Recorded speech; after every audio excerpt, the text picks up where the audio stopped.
मामा? कुछ नहीं, तुम लोग पढ़ाई करो। हाँ माँ, हमारी गर्मियों की छुट्टियां आने वाली है, आप हमें बाबूजी के पास शहर लेके जाओगे? नहीं बेटा, इस बार हम लोग नहीं जा पाएंगे। हाँ पर क्यों नहीं माँ? आपने तो बोला था कि हम बाबूजी से मिलने शहर जाएंगे। अरे काहे झूठा दिलासा दे रही हो इन बच्चे को? पता काहे नहीं देते कि इनका बाबा वापस नहीं आने वाला? जीजी, आपको जो कुछ भी कहना है हमसे कहिए। काहे बच्चों के दिमाग में उल्टा सीधा भर रहे हैं? अरे तुमको तो कछु कहना ही बेकार है। जाने वाला तो चला गया और तुम सबका बोझ हमरे मत्थे मर गया। खिलाओ पिलाओ भी, ऊपर से पढ़ाई लिखाई का खर्चा भी। सुन लो तुम लोग, अब से तुम दोनों में से कोई स्कूल नहीं जाएगा। रमा, तुम्हें मना किया है ना, इनको तंग मत किया करो। चलो भीतर, भीतर चलो। सुलेखा, तुम इसकी बातों का बुरा मत माना करो। मैं हूं ना, सब देख लूंगा। बच्चों तुम बैठो, पढ़ाई करो, चलो।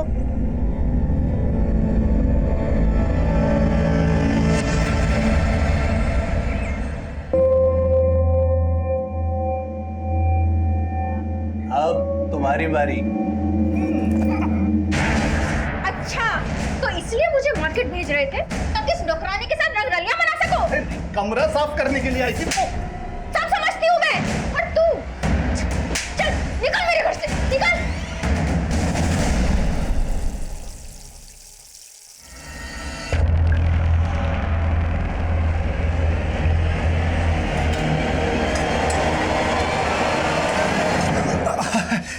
अरे छुटकी और गुड्डी कहाँ है?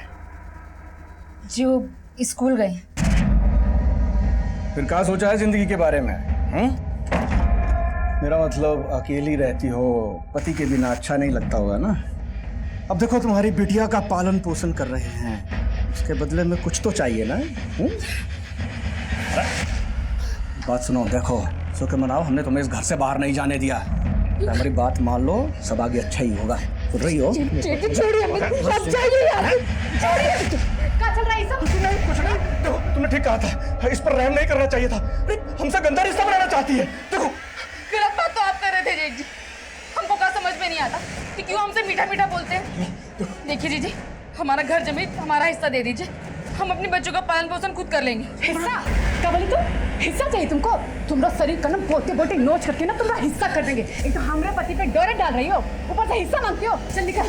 नहीं जीजी, हमारी बात तो है ना, निकलो, हमारी बात तो सुन लीजिए। जीजी जीजी ठीक हो ना? हाथ मत लगाओ, पीछे जाओ। जीजी ये कुलच्छनी डायन है, डायन। मेरी पत्नी पेट से थी और इसने उस पर हाथ रखा, मेरा बच्चा मर गया। इसने मेरे भाई की जिंदगी भी खराब की है। मैं कहता हूँ पूरे गांव पे शाप है, ये शाप है। हाँ सरपंच साहब, ये हमारे घर आई तो हमारा बच्चा बीमार पड़ गया। हाँ, इन्होंने मेरी गाय को छुआ, गाय ने दूध देना बंद कर दिया। हाँ सरपंच साहब, ये डायन है, डायन। लोग शांत हो जाइए, पंचायत अपना फैसला सुनाती है। आज से अवध सिंह की पत्नी सुलेखा खां इस गांव में हुक्का पानी बंद किया जाता है। ना ही इसे कोई राशन देगा और ना ही इसकी कोई मदद करेगा। अगर किसी ने इसकी मदद करने की कोशिश की तो उसका भी हुक्का पानी बंद। आने वाले 7 दिनों में अगर यहाँ पर कोई अशुभ घटना हुई तो इस डायन को निर्वस्त्र करके पूरे गांव में घुमाया जाएगा। हाँ बिल्कुल सही फैसला है पंचायत का, बहुत सही फैसला है सरपंच साहब। माँ, बहुत भूख लगी है। माँ, तुम लोग बैठो, मैं भी आती हूँ।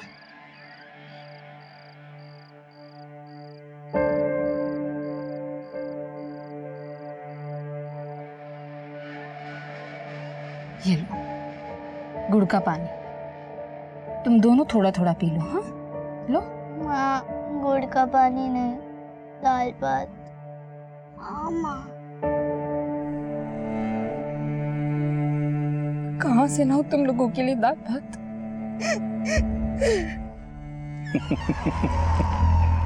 हमको आंख दिखाना कितनी बड़ी गलती थी। हाँ?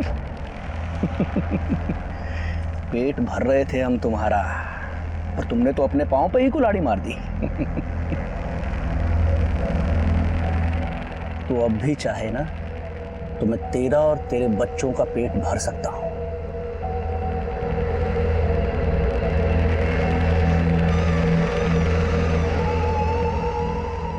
गुड्डी छुटकी, ये लो और अंदर जाओ जाओ।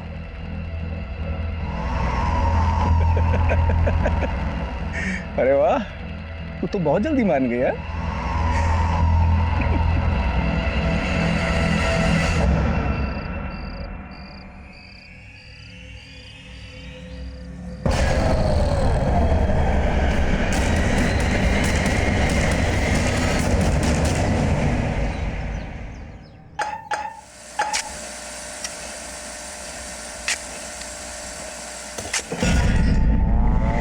ठेकेदार साहब, क्या हुआ? ये देखिए हड्डी।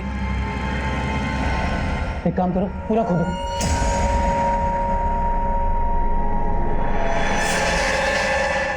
गांव पे सांप है, ये सांप। आज से अवध सिंह की पत्नी सुलेखा खा इस गांव में हुक्का पानी बंद किया जाता है।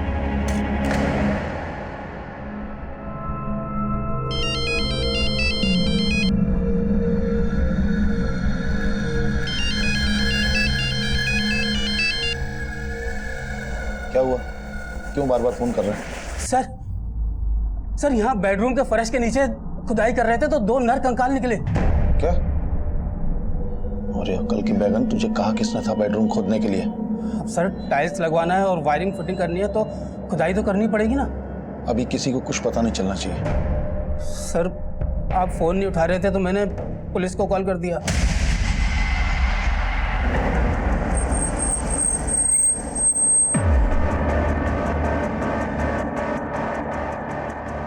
सर अंदर क्या हुआ है हमें जानना है।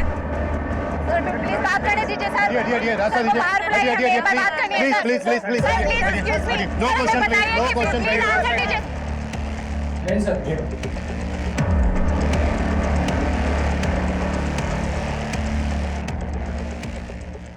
सर, इस घर का मालिक मनोहर लाल है और इस घर में जो ठेकेदार काम कर रहा है उसी ने मनोहर लाल को इन्फॉर्म किया था।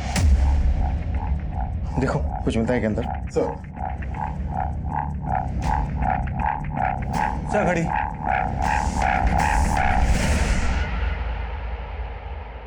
चौदह तारीख। सर ये देखिए, ये खाली गिफ्ट रैपर मिला है। इस रैपर पर हैप्पी वैलेंटाइन डे लिखा है। घड़ी में है 14 तारीख, मतलब घड़ी 14 तारीख को बंद हुई।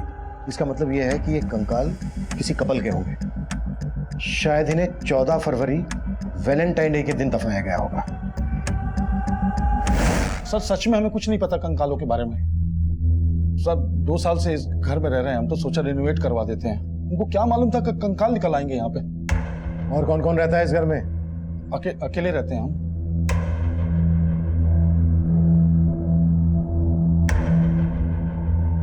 राठी, जिनके कंकाल है उन्हें कितने समय पहले दफनाया गया होगा?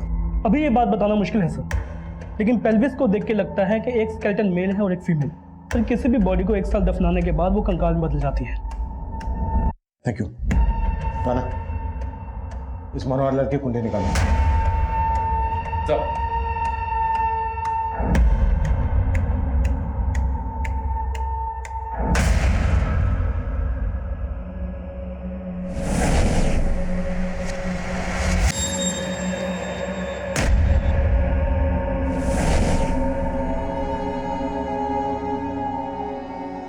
क्या हुआ चुटकी?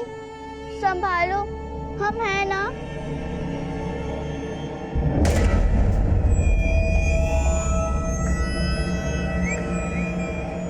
सर इस मकान की खुदाई में हमें 2 तरह के कंक्रीट मिले। एक जो इस मकान की कंस्ट्रक्शन के टाइम पे यूज हुआ और एक उसके बाद का।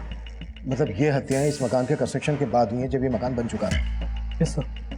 उसके बाद बेडरूम में गड्ढा खोदकर इन लाशों को दफना दिया गया और उसके बाद कंक्रीट और टाइल से उसको कवर कर दिया गया। शर्मा, पता करो ये मकान कब बना था। कंकाल के साथ जो हमें हैप्पी वैलेंटाइन डे लिखा हुआ रैपर मिला है और 14 तारीख को बंद हुई घड़ी मिली है। 14 फरवरी और उसके आसपास की जितनी भी मिसिंग कंप्लेन है आसपास के सभी थानों में पता कर। आवाज लग रही है डियर आसन। बिजली गिराने का इरादा है। तुम्हारे लिए गिफ्ट लेकर आया हूँ, ये। पर इसे यहाँ मत खोलना, घर जाके। एक मिनट, एक अर्जेंट फोन है। हाँ तो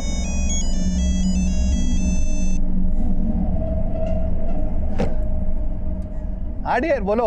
पहले तुम बताओ कि तुम किस डियर के साथ हो। क्या बात कर रही हो तुम? अरे जरूरी मीटिंग में हूँ भाई। अच्छा, और मैं तुम्हारे ऑफिस में तुम्हारे मैनेजर के सामने खड़ी हूँ। अब तुम मुझे बताओ कि तुम्हारी किस लड़की के साथ मीटिंग चल रही है। कैसी? वो क्या? अगर 15 मिनट में तुम घर नहीं पहुंचे तो वहीं आकर तुम्हें और उस लड़की को जान से मार डालूंगी, समझे? अरे क्या मनोहर की वाइफ रीमा गायब है? हाँ सर, 1.5 साल पहले तक तो रीमा का मनोहर जी के साथ ही रहती थी, पर अचानक फिर वो गायब हो गई। और जब भी हम मनोहर जी से इस बारे में पूछते थे तो वो टाल देते थे। क्या वजह हो सकती है? मनोहर का और उसकी बीवी का आपस में कोई झगड़ा? सर, दोनों में लड़ाई झगड़ा तो बहुत होता है। एक बार मैंने खुद उनको लड़ते हुए देखा था। सर, मैंने रीमा को बोला भी था कि वो जाके पुलिस में शिकायत कर दे, पर उसने मेरी सुनी नहीं। फिर उसके 1 हफ्ता बाद से वो दिखी ही नहीं, और उसके जाने के बाद ही उसके घर में एक औरत का आना जाना शुरू हो गया। कौन थी वो औरत? शायद उसके ऑफिस की होगी। गुड्डी, ये फल है ना, वो सुंदर अंकल को देके आना और उनसे 175 रुपए लेके आना। ठीक है काकी, चल।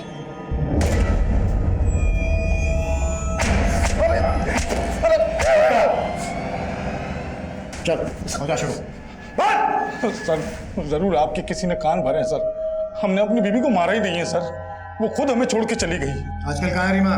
सर, हमको मालूम नहीं सर। तेरी पूरी पोल पट्टी खुल गई है। धोखा दे रहा था ना अपनी बीवी को? सर, आप जिस औरत की बात कर रहे हैं वो हमारी कलीग थी सर, मीनाक्षी। हम और वो अच्छे दोस्त हैं सर।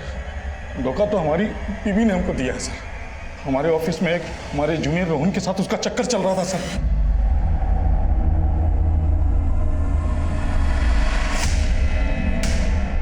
इसलिए तूने रीमा और रोहन को मारकर उस मकान के नीचे गाड़ दिया, तो कंकाल मिले हमें वहां से। अब ये बोल, मीनाक्षी भी इसमें इन्वॉल्व थी?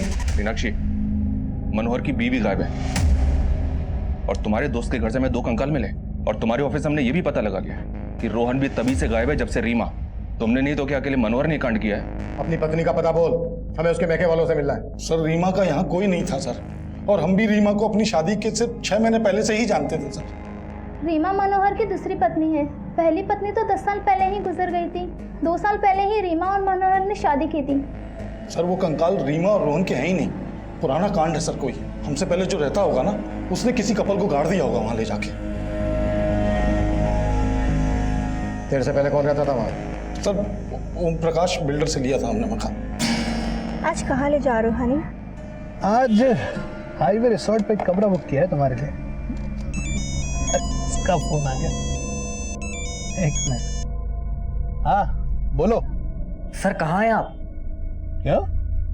मेरी बीवी फिर से ऑफिस आ गई क्या? सर, बीवी नहीं, आफत आई है। पुलिस को आपके घर से 2 कंकाल मिले हैं। क्या बकवास कर रहे हो तुम? किसने खबर दी है तुम्हें? सर, अगर आपके पास फुर्सत है तो खुद चेक कर लीजिए। टीवी, अखबार, सोशल मीडिया सब में खबर चल रही है।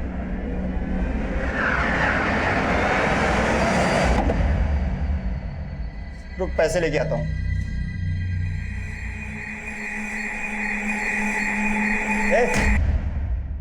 चोरी करने का इरादा है? नहीं अंकल। अंकल की बच्ची, बताओ तेरे मालकिन को। मैंने तुम पे भरोसा किया और मुझे ये क्या सुनने को मिल रहा है? तुम चोरी कर रही थी? नहीं काकी। मैं कम इन सर? यस कम इन। सर, मैं रजिस्ट्रार ऑफिस में रजिस्ट्रार से मिला था, तो पता चला कि वो मकान 10 साल पहले बनाया गया था। और सबसे पहले वो मकान ओम प्रकाश नाम के बिल्डर ने बनाया था। सर, ये ओम प्रकाश। सर, ओम प्रकाश ने ये मकान मोहन राकेश को बेच दिया था, और फिर 1 साल बाद इसने मोहन राकेश से वो मकान दोबारा, प्रकाश ने कुछ महीने बाद वो मकान वापस बेच दिया मनोहर लाल को। उससे गौर करने वाली बात यह है कि ओम प्रकाश ने रीसेल में जिस दाम पे ये मकान खरीदा था उससे कम में उसे बेचा। एक बिल्डर अपने ही बनाए हुए मकान को कम कीमत पर क्यों बेचे?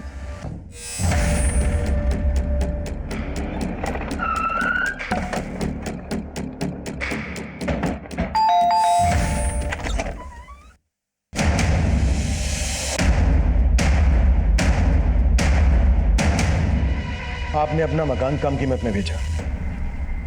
ऐसा होता नहीं है कि कोई बिल्डर खुद की बनाई हुई प्रॉपर्टी नुकसान में बेचे। नहीं, वैसी बात नहीं है सर। क्या है, मेरे को फैमिली के लिए थोड़ा बड़ा घर चाहिए था, इसलिए मैंने वो घर निकाल दिया। बाकी और कोई बात नहीं है सर। कहीं ऐसा तो नहीं है कि कम कीमत में इसलिए बेचा क्योंकि 2 लाशें दफन थी जमीन के नीचे, उस कपल को मार के गाड़ दिया? कौन थे वो लोग जिनके कंकाल मिले हमें? सर ये आप क्या कह रहे हैं? मुझे कुछ भी पता नहीं है सर। मैंने वो मकान बनवाया जरूर था, लेकिन मैं कभी रहने के लिए नहीं गया। मैंने वो मकान मोहन राकेश को बेचा था सर। वो हापुड़ में रहता है। बाद में उसको वो मकान दोबारा बेचना था तो मैंने खरीद लिया सर। ये लीजिए, बाकी मैं ट्रांसफर कर दूंगा। सर वो दोनों नरकंकाल किसके थे मुझे नहीं पता है सर। हो सकता है सर वो मोहन राकेश ने कोई कांड किया हो। वो हापुड़ में रहता है सर। वो हम पता कर लेंगे, लेकिन बिना हमसे पूछे शहर से बाहर नहीं जाऊंगे। नहीं, बिल्कुल नहीं जाऊंगा सर।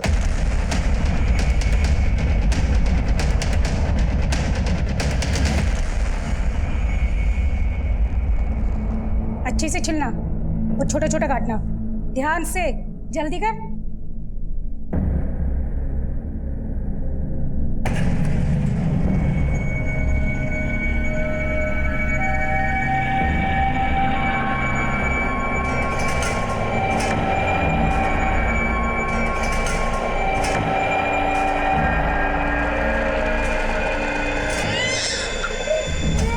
नन्हे, क्या हुआ? नन्हे,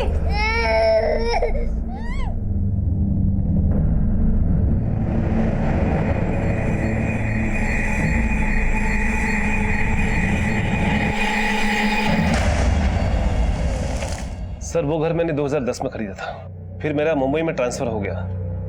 उसके बाद 2015 में मैं रिटायर हो गया। प्रॉपर्टी का कुछ फायदा नहीं था, इसलिए घर बेचने की सोचा मैंने। बिल्डर ओम प्रकाश को पता चला तो उसने वो घर खरीद लिया मुझसे। तब से लेके आज तक मैं अपने बेटे के साथ हापुड़ में रह रहा हूँ। कहीं ऐसा तो नहीं है कि पहले 2 लाशें दफन कर दी और उसके बाद घर बेच दिया? नहीं सर, कुछ समय के लिए मैंने वो घर किराए पर दिया था एक रिटायर आर्मी वाले को। चंदन सिंह नाम था उसका। आप घर की बिल्कुल फिक्र ना करें, अपने घर की तरह हिफाजत करूंगा। 1 साल तक चंदन किराया बराबर भेजता रहा। उसके बाद अचानक उसने पैसे भेजना बंद कर दिया। मैंने उसे बहुत कॉल किया, लेकिन उसने मेरे एक कॉल का भी जवाब नहीं दिया सर। फिर मजबूर होकर 2-3 महीने के बाद मैं उसे मिलने गया तो घर में ताला लगा हुआ था और चंदन का भी कहीं अता पता नहीं था। चंदन सिंह का फोन नंबर और कहाँ का रहने वाला था ये? हाँ, लगभग 1 साल रहा मैं उस घर में और फिर मुझे छोड़ना पड़ा क्योंकि किराया बहुत ज़्यादा था। 12 महीने का किराया तो मैंने एडवांस में दिया था। आप चाहें तो मेरे बैंक अकाउंट के स्टेटमेंट से चेक कर सकते हैं। राकेश लेकिन झूठ बोल रहा है कि मैंने उसे बिना बताए मकान खाली किया। ठीक है। चंदन का कहना है कि मोहन राकेश झूठ बोल रहा है। चंदन और मोहन राकेश दोनों की हिस्ट्री निकालो और पता करो कि इनकी पहचान में या परिवार में कोई कपल मिसिंग है क्या। मैं चेक कर रहा हूँ सर, पर इंक्वायरी में एक बात और पता चली है सर। इस ओम प्रकाश की एक बेटी है जो कई सालों से दिखी नहीं है। लोगों का कहना है कि ओम प्रकाश और उसकी बीवी तो ये बोलते हैं कि ये यूएस में सेटल्ड है। ये उसकी बेटी है सर।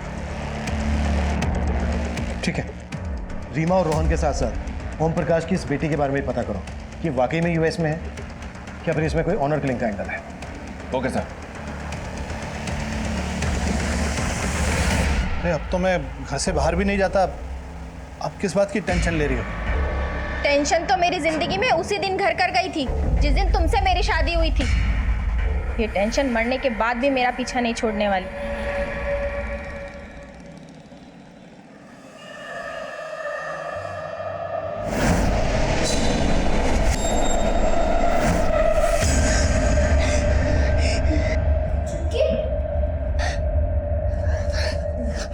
क्या हुआ चुटकी?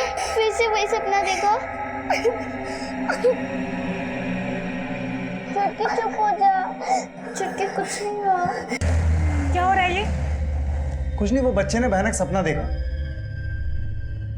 क्या लोग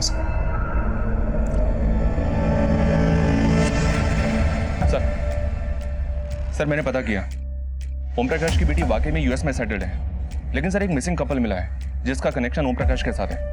इस ओम प्रकाश ने एक बार नगर पालिका के एग्जीक्यूटिव इंजीनियर को जान से मारने की धमकी दी थी। ये देखिए सर, ये वो इंजीनियर है, इसका नाम प्रताप है। इसने एफआईआर भी करवाई थी, लेकिन एफआईआर के चंद दिनों बाद ही प्रताप और उसकी पत्नी प्रीति दोनों लापता हो गए और उस केस का प्राइम सस्पेक्ट ये ओम प्रकाश ही था।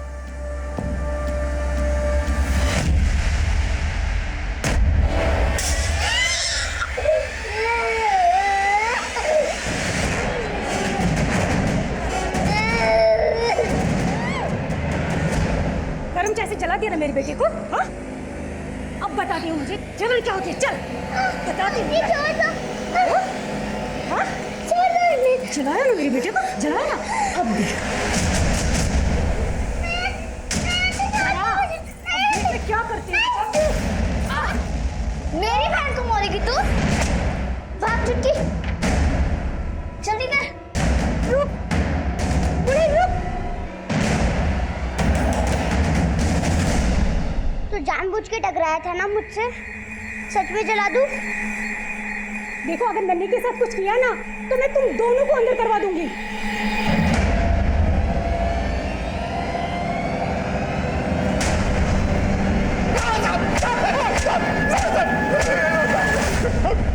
चल बोल, वो एग्जीक्यूटिव इंजीनियर प्रताप और उसकी पत्नी कहाँ है? बेवजह शक कर रहे हैं सर मुझ पर। सेशन कोर्ट ने भी मुझे बरी कर दिया है साहब। मेरे खिलाफ कोई सबूत नहीं मिला साहब। सबूत तो अब मिला है। दो कंकाल मिले तेरे बनाए हुए मकान में, और वो केस भी अब फिर से खुलेगा। सर बात सिर्फ इतनी सी है कि मैंने उस इंजीनियर को थोड़ा सा धमकाया था साहब। सर वो एक नंबर का भ्रष्ट आदमी था। डिपार्टमेंटल इंक्वायरी चल रही थी सर, आप पता कर सकते हैं उसके खिलाफ। उसको लगा कि वो अरेस्ट हो जाएगा, इसलिए वो गायब हो गया। साहब गाजियाबाद थाने में जाके पता भी कर सकते हैं, पर उसके गायब होने में मेरा कोई हाथ नहीं है सर। जब तक सच ना खुले ना।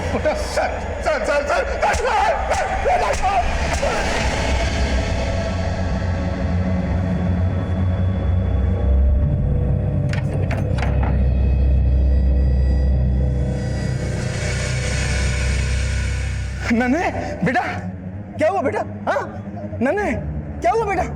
लक्ष्मी, लक्ष्मी, लक्ष्मी, लक्ष्मी, क्या है ये सब? तुम्हारी करतूतों की वजह से उन लड़कियों ने मुझसे और नन्हे से बदला लिया। तुमने उनके साथ ऐसा किया? छी!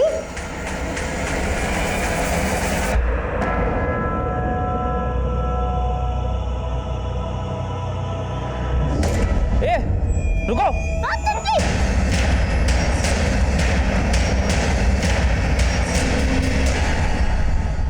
सर, इंजीनियर प्रताप और उसकी पत्नी प्रीति 3 साल पहले फरवरी से गायब है, और मनोहर की दूसरी बीवी रीमा और रोहन का भी अभी तक कुछ पता नहीं चल रहा है। इसके अलावा किसी और कपल के बारे में पता चला जो उस घर में रहने वाले चंदर और मोहन राकेश से कनेक्टेड हो? उनके बैकग्राउंड में ऐसा कोई कपल नजर तो नहीं आ रहा है जो मिसिंग हो।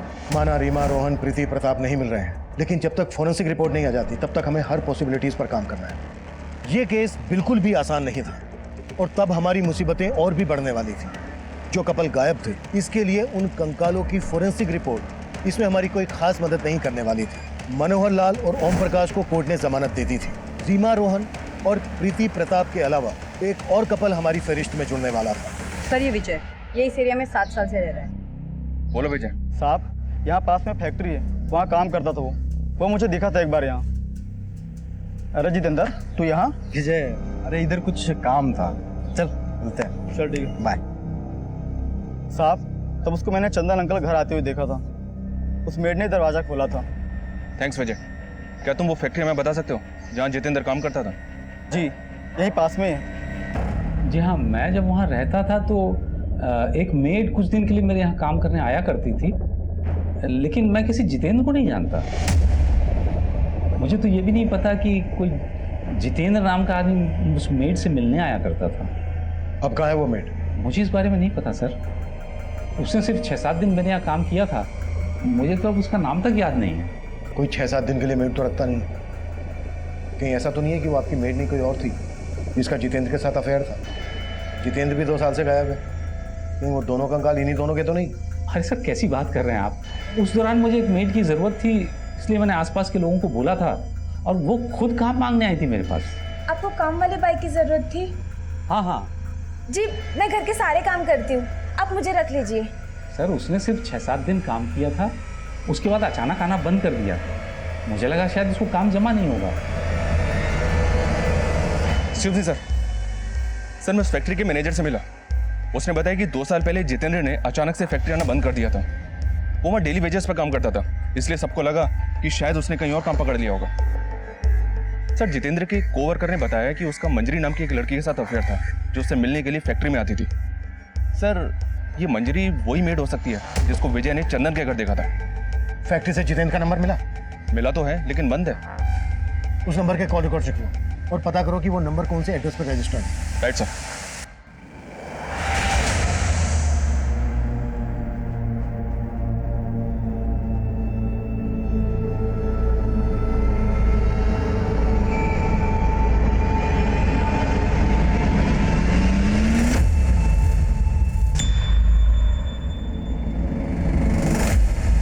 मैं कम सर?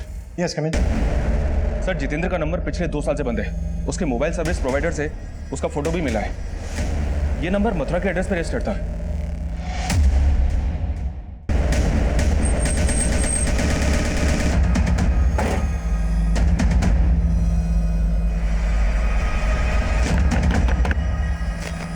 जितेंद्र जी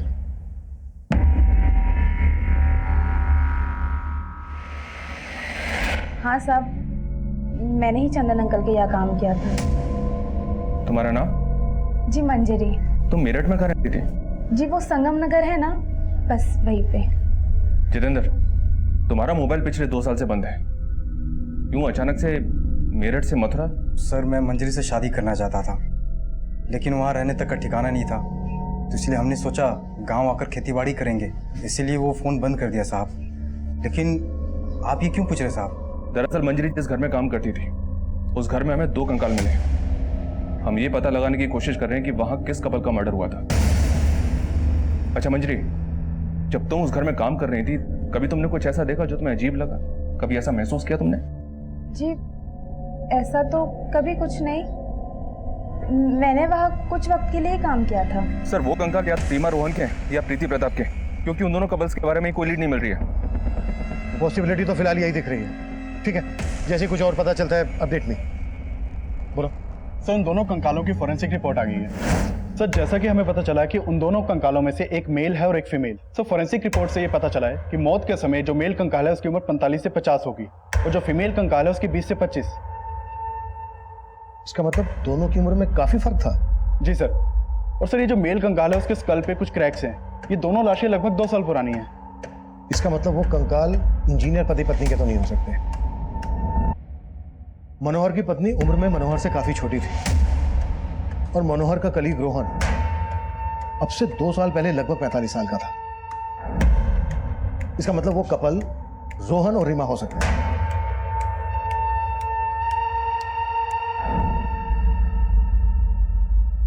राना, मनोहर को लेके आओ क्विक। मैं कम इन सर? यस कम इन। सर जितेंद्र और मंजरी ने जो अपना एड्रेस दिया था मेरठ का वो गलत निकला। व्हाट? मंजरी और जितेंद्र ने गलत एड्रेस दिया था?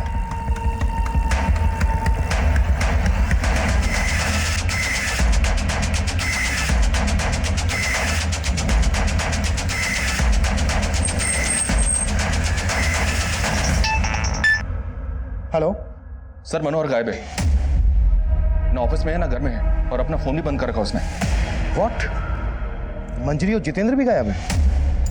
हाँ सर, पड़ोसी ने सुबह उन्हें बैगेज के साथ जाते हुए देखा है। उन दोनों के करंट फोन नंबर्स भी बंद हैं। इनकी एक एक डिटेल चाहिए मुझे।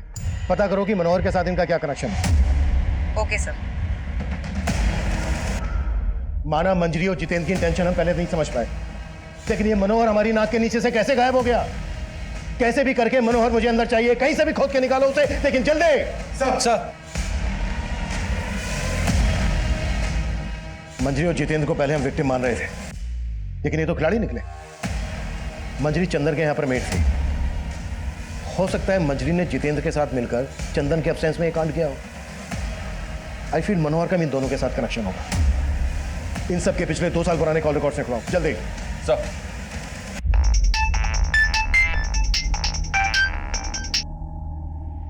हेलो सर, जितेंद्र के पड़ोसियों से पूछताछ की तो पता चला कि मंजरी यूपी के सिकंदरपुर गांव की थी।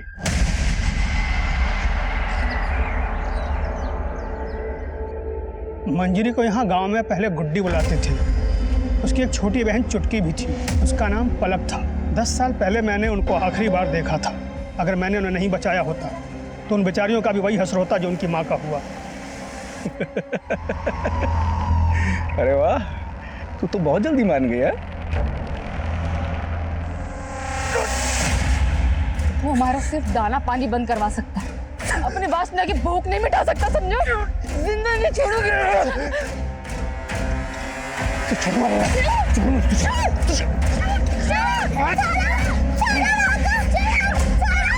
छोड़ मेरे बच्चों।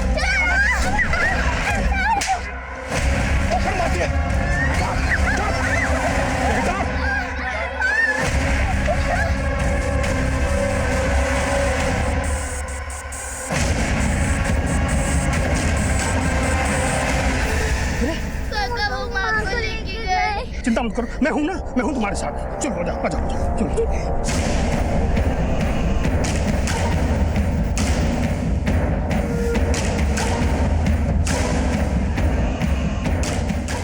मैंने उन्हें उस वक्त तो भगा दिया था। क्या उनकी माँ को गांव वालों ने मार दिया? नहीं साहब, गांव वालों ने नहीं, प्रेम ने अपने कुछ साथियों के साथ मिलकर सुलेखा को मार डाला।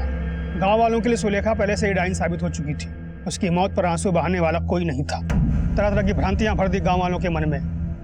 उसका फल मिला उसे, तिल तिल के मरा। 2 साल तक खाट से नहीं उठा मरने से पहले। लेकिन मंजरी किसी जितेंद्र नाम के लड़के के साथ शादी करके रह रही थी मथुरा में। वो तो मुझे नहीं मालूम साहब। और उनके पिता?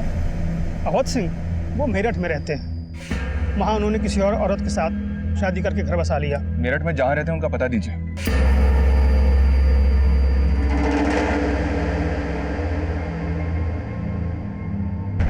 अपनी माँ की हत्या के बाद वो शहर चली आई थी। उन्हें तो ये भी नहीं मालूम था कि मैं यहाँ रहता था। उनके पास मेरा एक फोटो था बस। फिर एक फल बेचने वाली औरत की मदद से उन्होंने मेरा पता लगा लिया। ये मेरी सेकंड वाइफ है, लक्ष्मी।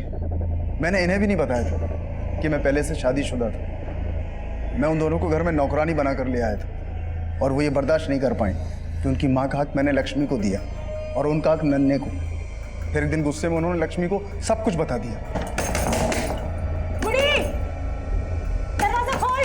तुम ही हो कारण जिसके वजह से हमारे बाबूजी ने हमारी माँ को छोड़ा था। क्या? ये क्या कह रही हो तुम? हाँ, वो सिर्फ नन्हे के नहीं, वो हमारे भी बाबूजी है। और तुम हमें नौकरों की तरह मारती हो, लेकिन अब नहीं सहेंगे हम। अब हम नन्हे को मारेंगे। प्लीज मेरी बात सुन। इसमें नन्हे की क्या गलती है? मैं तो खुद भी नहीं जानती थी कि वो तुम्हारी भी बाबूजी है। प्लीज बेटा, नन्हे के साथ कुछ मत करना। वो दोनों पिघल गई थी, कसूर उनका नहीं इनका था। मैंने तो फिर भी इनको माफ कर दिया, लेकिन वो शायद कभी इनको नहीं माफ करेंगे। इस वक्त कहाँ हैं दोनों बहनें? सर वो तो उसी दिन चली गई थी और उसके बाद लौट के घर वापस नहीं आई। कहीं ऐसा तो नहीं है कि आप जानते हैं मंजरी कहाँ है और जानबूझकर हमें नहीं बता रहे हैं? सर हमें कुछ नहीं पता, हम सच में आपसे कुछ नहीं छुपा रहे। सर उस फ्रूट बेचने वाली को गुजरे भी सालों हो चुके हैं जब पलक और मंजरी काम करती थी। ना तो जितेंद्र का कुछ पता चल रहा है और ना ही मनोहर के बारे में कोई लीड मिल रही है। मैं coming sir? Yes coming. Sir Manjari 2 साल से जितेंद्र के साथ जहाँ रह रही थी वहाँ कभी किसी ने पलक को नहीं देखा। और जितेंद्र के पड़ोसियों को तो ये तक पता नहीं कि मंजरी की कोई छोटी बहन भी है। इसका मतलब मंजरी के साथ साथ उसकी छोटी बहन पलक भी 2 साल से गायब है। गायब तो मनोहर भी है सर, और उससे हमें उसकी पत्नी रीमा के बैकग्राउंड का पता नहीं चला। तुम कहना चाह रहे हो कि पलक ही रीमा है और पलक नाम बदलकर मनोहर की जिंदगी में आई। इसी वजह से जितेंद्र और मंजरी के साथ साथ मनोहर भी गायब है। अब तक जो बातें सामने आई हैं उससे तो यही लगता है कि मंजरी अपनी छोटी बहन पलक को लेकर बहुत प्रोटेक्टिव थी। अगर पलक का मर्डर हुआ है तो फिर मंजरी भागी क्यों? क्या मंजरी भी अपनी छोटी बहन पलक के मर्डर में इन्वॉल्व है?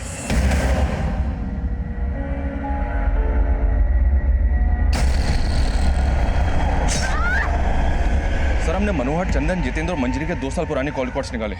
मनोहर का जितेंद्र और मंजरी के साथ तो कोई कनेक्शन नहीं मिला है, लेकिन चंदन, जितेंद्र और मंजरी के कॉल रिकॉर्ड्स में एक कॉमन नंबर मिला है।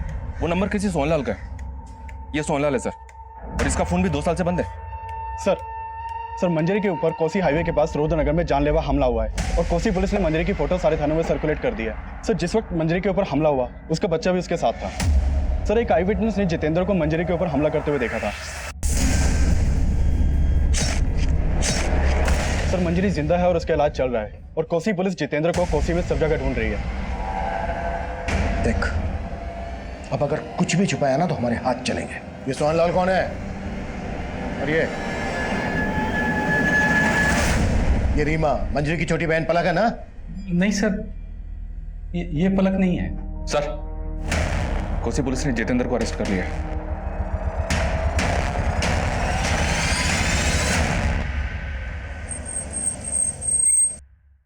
मैं और छुटकी हमेशा माँ से पूछती थी, माँ हमारी गर्मियों की छुट्टियां आने वाली है, आप हमें बाबूजी के पास शहर लेके जाओगे?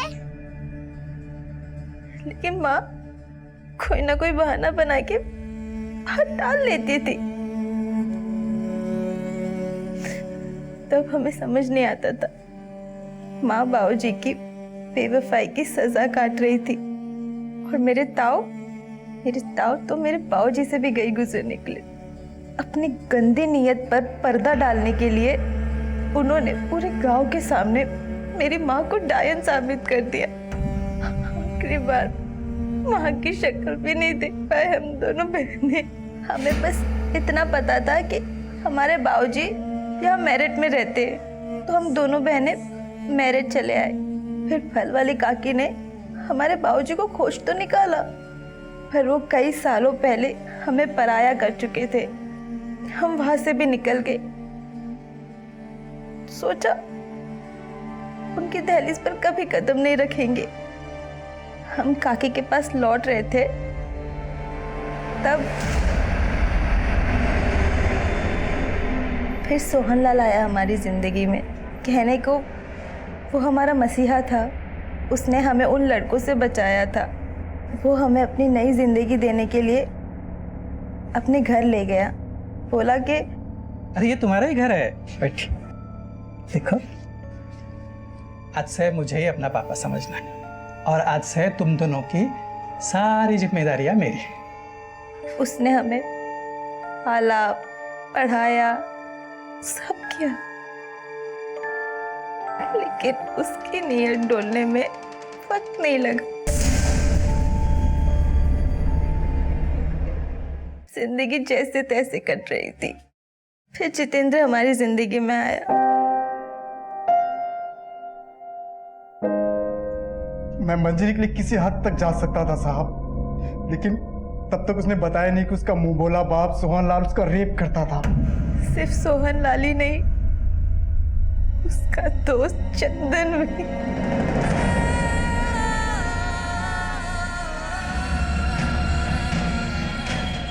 उस दिन वैलेंटाइन डे पे मंजरी चंदन के घर पे थी।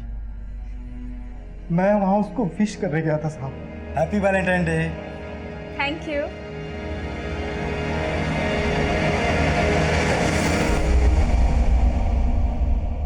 ये क्या हो रहा है मेरे घर पे?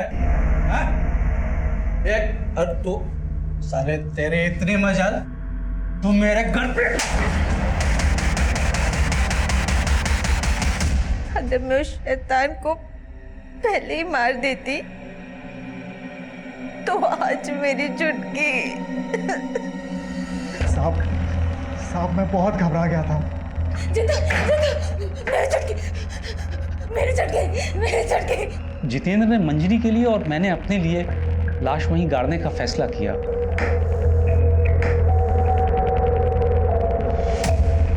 जब माँ गई तो एक चुटकी ही थी।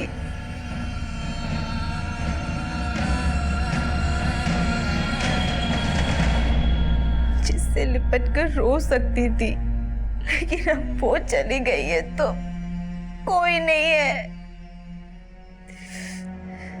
जितेंद्र भी नहीं। मंजरी से शादी तो कर ली, लेकिन सहन नहीं कर पाया कि मेरे और मंजरी के बीच सोहनलाल मरा ही नहीं था। वो मेरा बच्चा नहीं था, वो सोहनलाल का बच्चा था साहब। और जब आप हमसे मिलकर गए तो मंजरी काफी डर गई थी। पुलिस हम तक पहुंच गई है जितेंद्र। अब हम और नहीं भाग सकते हैं। मैं पुलिस को जाके सब सच बता देती हूँ।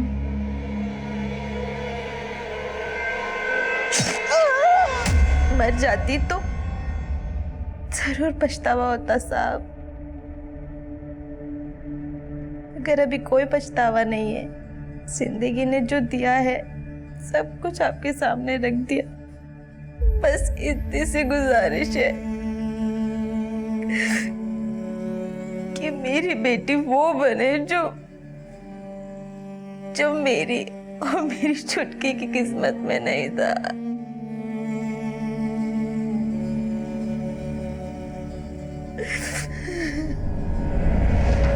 सोहनलाल एक लंबे अरसे से मंजरी के साथ रेप कर रहा था। जिस दिन से इस अन्याय की शुरुआत हुई, तभी यह अपराध अपनी दस्तक दे चुका था। अगर मंजरी पहले ही हिम्मत करके मदद मांगने हमारे पास आई होती, तो शायद उसे न पलक के लिए अफसोस होता, न अपनी बेटी के भविष्य के लिए। चंदन और सोहनलाल जैसे लोगों के लिए मौत की सजा भी कम है। लेकिन इस केस की विडंबना यह है कि सोहन लाल की मौत के लिए मंजरी को सजा भुगतनी पड़ेगी। वो 2 कंकाल उस घर से मिलने के बाद हमारे सामने और भी 2 केसेस के गड़े मुर्दे खुले, रीमा रोहन और प्रीति प्रताप। इनका गायब होना आज भी रहस्य बना हुआ है। मनोहर लाल और ओम प्रकाश अब भी इन केसेस में हमारे सस्पेक्ट हैं। अब मैं सीनियर इंस्पेक्टर अभिमन्यु जिंदल आप लोगों से विदा लेता हूं। आपसे फिर मुलाकात होगी एक नए केस के साथ। स्वस्थ रहिए, सतर्क रहिए और देखते रहिए क्राइम पेट्रोल 10 तक। मकसद बताना नहीं, बचाना।